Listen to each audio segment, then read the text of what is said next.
Assalamualaikum warahmatullahi wabarakatuh. Alhamdulillahilladzi anzala kitabahu tibyanan likulli syai' wa hudaw wa busyra lil mu'minin. Asyhadu an la ilaha illallah wahdahu la syarika lah wa asyhadu anna Muhammadan abduhu wa rasuluh. Allahumma salli ala nabiyyina Muhammad wa ala alihi wa ashabihi ajma'in. Allahu akbar, Allahu akbar, la ilaha illallah, wallahu akbar, Allahu akbar, walillahil hamd. Faya ibadallah, usikum wa nafsi bitaqwallah, faqad fazal muttaqun. Haitsu qala Allah Ta'ala, ya ayyuhalladzina amanu taqullaha haqqa tuqatih wa la tamutunna illa wa antum muslimun. Allahu akbar, Allahu akbar, la ilaha illallah, wallahu akbar, Allahu akbar, walillahil hamd. Jamaah salat Idul Adha yang dimuliakan Allah, alhamdulillah pada kesempatan yang mulia ini kita masih diberikan oleh Allah Subhanahu wa taala nikmat yang berupa iman dan Islam, sehingga kita bisa merayakan Idul Adha 1446 Hijriah. Salawat dan salam semoga senantiasa terlimpahkan kepada Nabiullah Muhammad sallallahu alaihi wasallam, keluarganya, sahabatnya, dan seluruh orang yang mengikuti sunnahnya sampai hari kiamat. Jemaah Idul Adha yang dimuliakan Allah, momen saat ini mengingatkan kita kepada sebuah ibadah yang dikaitkan dengan penyembelihan hewan kurban. Sebuah ibadah yang sudah diawali oleh dua anak Adam, yaitu Qabil dan Habil. Manusia yang pertama yang diciptakan oleh Allah Subhanahu wa taala di muka bumi ini sudah diperintahkan oleh Allah Subhanahu wa taala untuk berkorban, sehingga Allah Subhanahu wa taala di dalam Al-Qur'an menarasikan bagaimana korban yang dilakukan oleh kedua anak Adam. Idz qarraba qurbanan fatuqbila min ahadihima wa lam yutaqabbal minal akhar. Ketika salah satu dari korban dua anak Adam itu diterima, yaitu korban Habil yang beliau adalah sahibu ghanamin, peternak. Yang satunya ditolak, yaitu korbannya Qabil yang dia sahibu zar'in, seorang petani. Kemudian di akhir ayat itu ditutup bahwasanya korban yang kedua anak Adam itu lakukan itu diterima karena pondasi ketakwaan. Innama yataqabbalallahu minal muttaqin.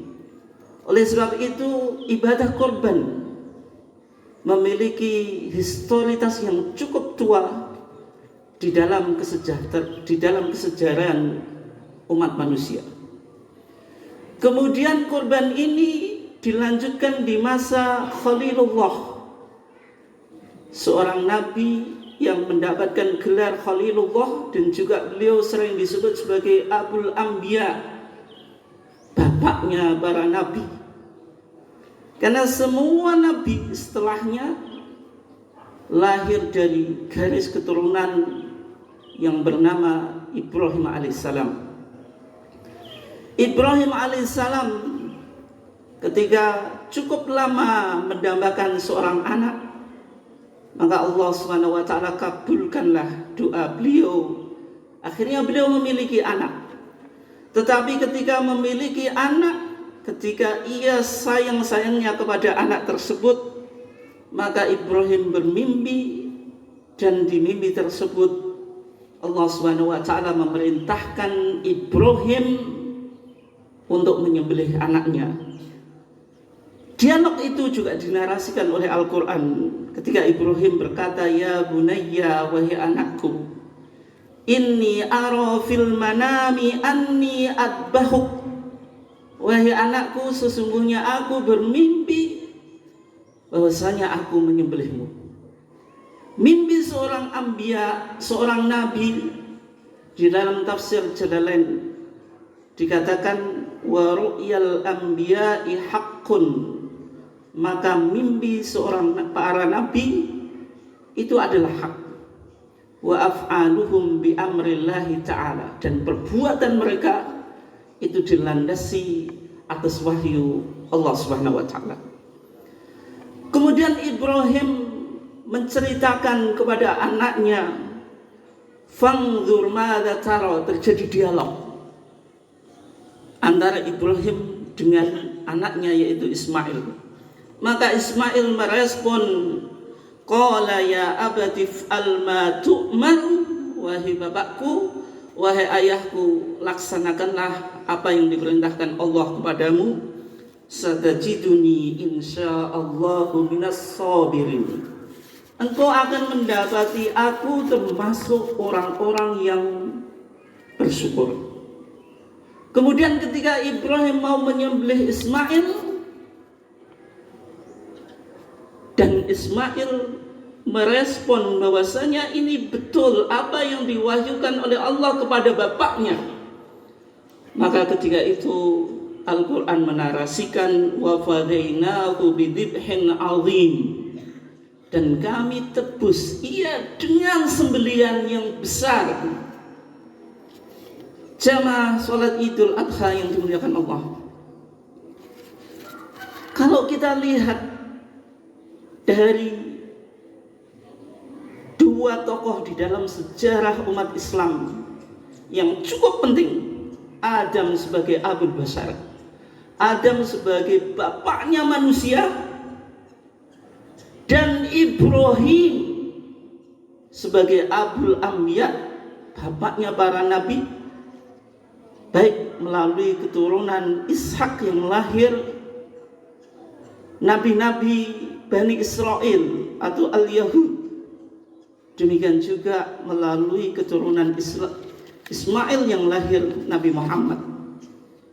Keduanya sudah meletakkan fondasi ibadah yang berupa penyembelihan hewan kurban, sehingga Nabi Muhammad SAW sebagai khatamul anbiya wal mursalin, sebagai penutup para nabi, beliau juga meneruskan syariat-syariat yang sudah diletakkan oleh nabi-nabi sebelumnya.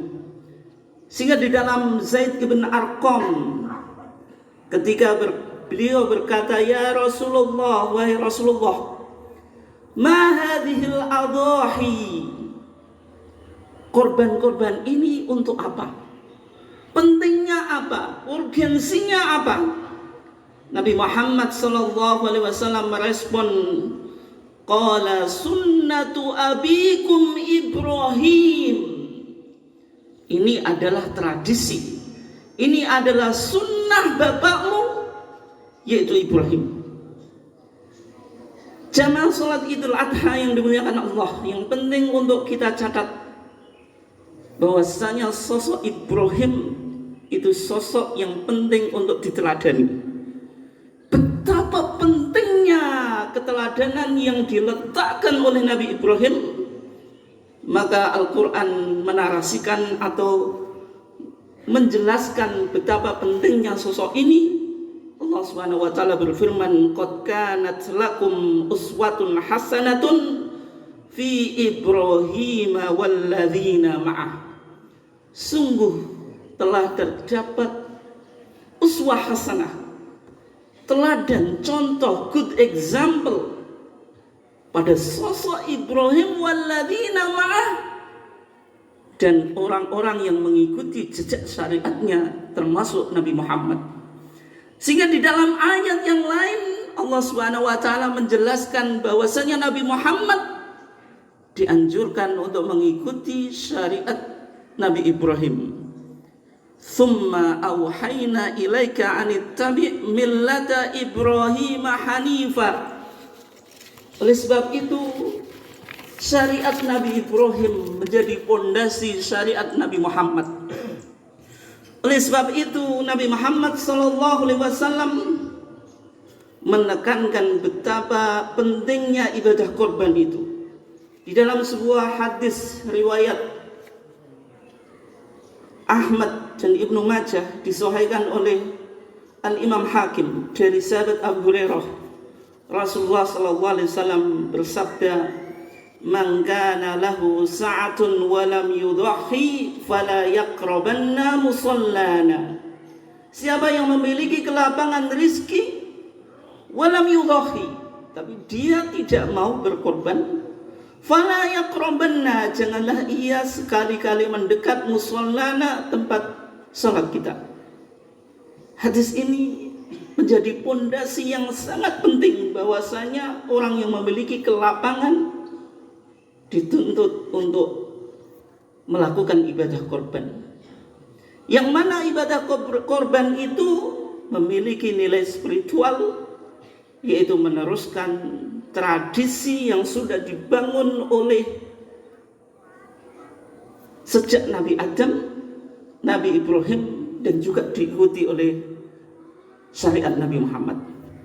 Jamaah salat Idul Adha yang dimuliakan Allah, Allahu Akbar, Allahu Akbar, La ilaha illallah, Wallahu Akbar, Allahu Akbar, walillahil hamd. Korban tidak hanya memiliki dimensi spiritual, tapi korban yang penting untuk kita catat juga memiliki dimensi sosial. Sehingga Nabi Muhammad sallallahu alaihi wasallam ketika berkorban itu memilih korban yang terbaik, the best, the first dari binatang ternak. Di dalam hadis Anas ibn Malik bahwasanya Nabi Muhammad itu dijelaskan beliau tiap tahun itu berkorban. Dhoha bikabshain, Nabi Muhammad itu berkorban tiap tahunnya dengan 2 ekor kambing. Akronain, yang keduanya bertanduk. Amlahain, yang keduanya putih mulus. Saminain, yang keduanya gemuk. Saminain, yang keduanya mahal. Menunjukkan hewan korban itu terbaik. Hewan korbannya Rasulullah terbaik, karena ini persoalan ibadah dan juga ada dimensi sosial.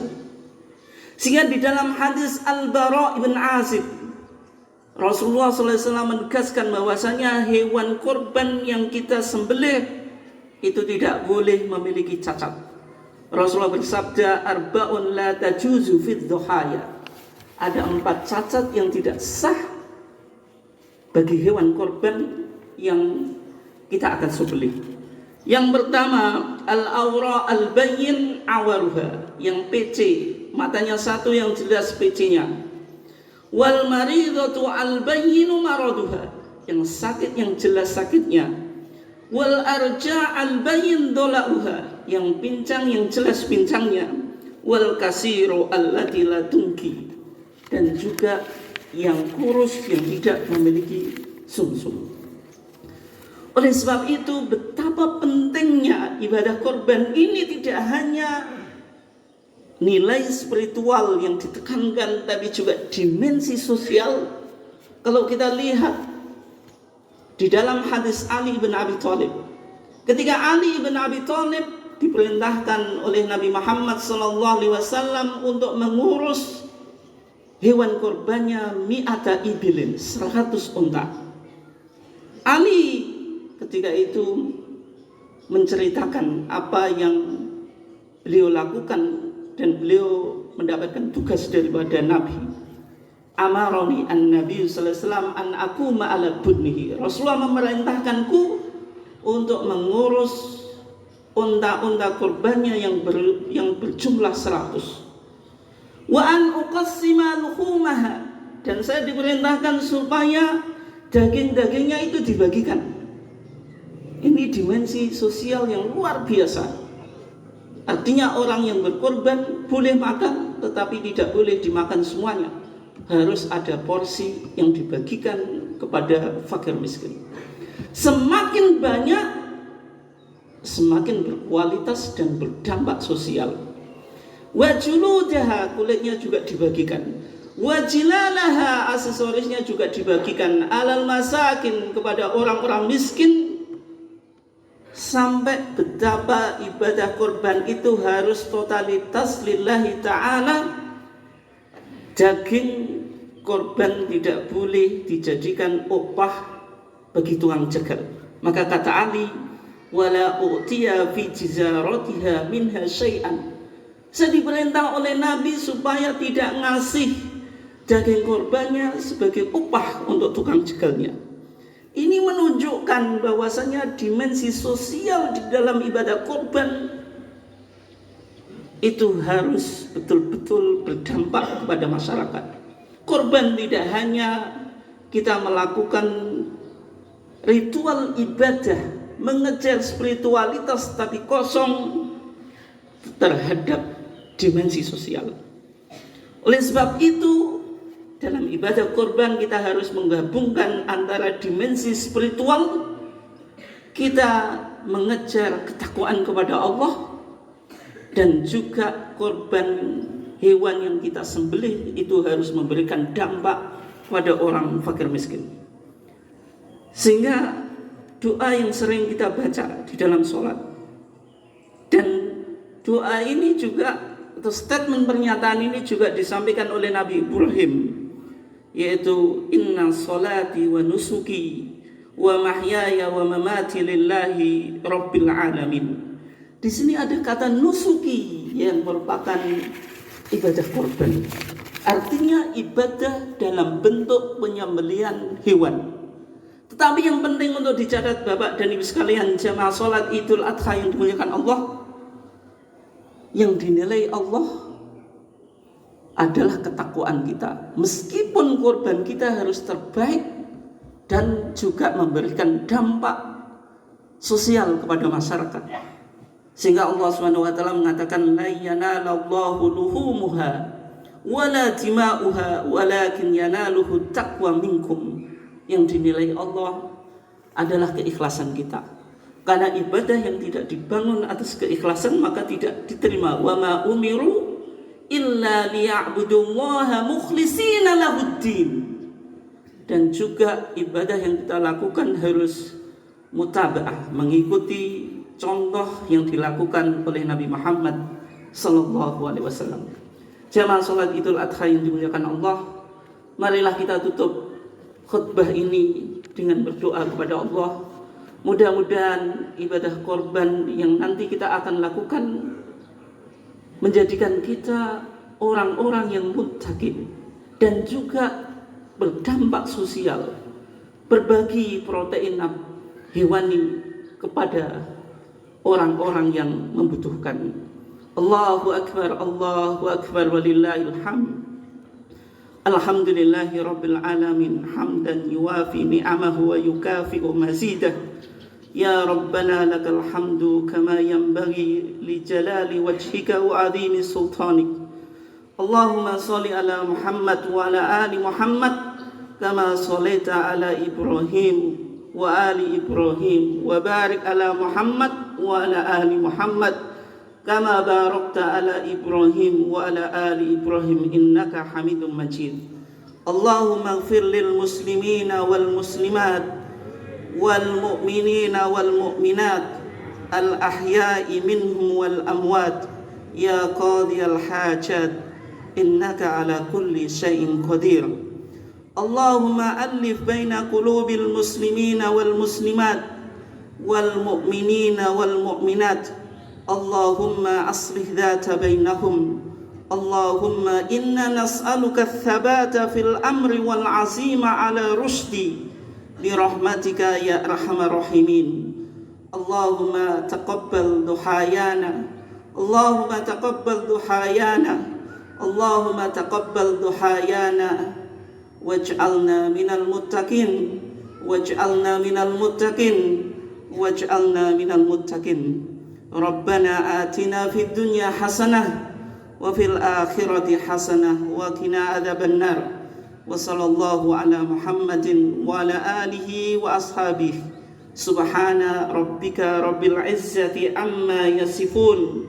Wa salamun alal mursalin walhamdulillahi rabbil alamin. Assalamualaikum warahmatullahi wabarakatuh.